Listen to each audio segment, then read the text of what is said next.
Bonjour tout le monde et bienvenue sur ma chaîne. Je vous propose aujourd'hui la recette des sablés, croustillants et fondants en bouche. Une recette très facile et simple à réaliser. Sans trop tarder, on va commencer directement la recette. Dans un saladier, on va mettre un œuf entier. On va rajouter à ça de la vanille. Vous pouvez mettre de l'extrait de vanille, 60 g de sucre glace et 80 g d'huile. Je rajoute à ça 125 g de beurre pommade. Le beurre, je l'ai sorti 1 heure à l'avance du réfrigérateur et j'ai laissé sur le plan de travail. Une fois que j'ai mis tous les ingrédients dans mon saladier, là je vais venir battre le mélange avec un batteur électrique. Bien sûr, vous pouvez le faire avec un fouet, mais c'est mieux de réaliser cette étape à l'aide d'un batteur électrique. Comme ça va être plus rapide et surtout d'avoir un mélange très mousseux et très léger. J'ai battu le mélange pendant 2 minutes environ jusqu'à ce que j'ai obtenu ce mélange très léger, très mousseux. Là, je vais venir y rajouter la farine tamisée. La farine, je la rajoute pas d'un coup, donc je la mets sur plusieurs fois. Pour la farine, il n'y a pas de mesure exacte à vous donner, donc on la rajoute petit à petit en fonction de la pâte, la consistance surtout de la pâte et aussi la qualité de la farine. Ça dépend de votre farine. Il y a des farines qui absorbent plus que d'autres. Vous pouvez ramasser la pâte à la main ou sinon à l'aide d'une maryse ou d'une cuillère. Voilà, comme vous voyez, on rajoute la farine petit à petit. J'ai aussi rajouté 5 g de levure chimique. Je l'ai rajouté avec la farine. Pareil pour la levure, je la tamise aussi. On ne pétrit pas la pâte, on la ramasse juste avec le bout des doigts. Exactement comme on fait avec la pâte brisée. Voilà, on laisse la pâte reposer au frais minimum 30 minutes. Je recouvre ma pâte d'un film alimentaire ou sinon vous pouvez la mettre dans un sac en plastique ou un sac de congélation.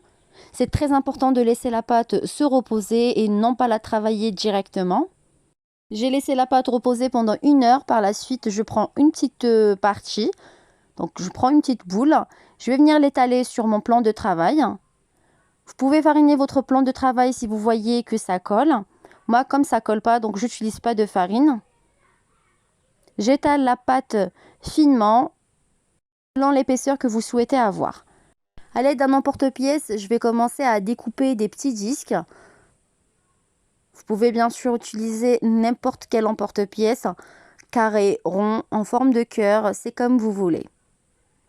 Avec une douille, je vais faire les petits trous au milieu. Voilà. Vous pouvez bien sûr utiliser autre chose aussi, hein. Avec donc une spatule ou sinon avec un couteau, on va venir prendre les petits disques sans pour autant les casser vu qu'ils sont fragiles. Donc il faut faire vraiment attention pour ne pas les casser. Si vous n'avez pas donc cette spatule, vous pouvez utiliser un couteau. Mais surtout, ne prenez pas la pâte à la main, sinon ça risque de la déformer et ça sera moins joli. Préférence, laissez cette pâte reposer. Donc prenez une autre boule et celle-là, laissez-la reposer avant de la réutiliser une deuxième fois. Je fais cuire mes sablés pendant 20 minutes environ à 160 degrés voire 180. Tout dépend des fours. Donc il faut toujours vérifier la température de votre four. Là, je vais commencer à garnir mes sablés avec des cacahuètes grillées et concassées.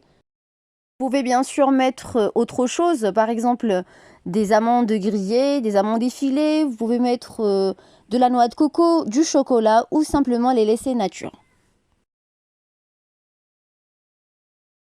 Par contre, il faut laisser le gâteau refroidir totalement, c'est très important, avant de venir les décorer.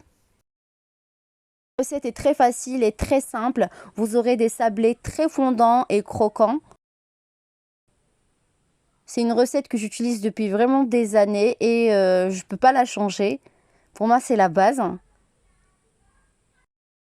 Si tu es arrivé jusqu'à la fin de la vidéo, donc tu es un abonné fidèle, alors n'hésite pas à me laisser un j'aime et un commentaire.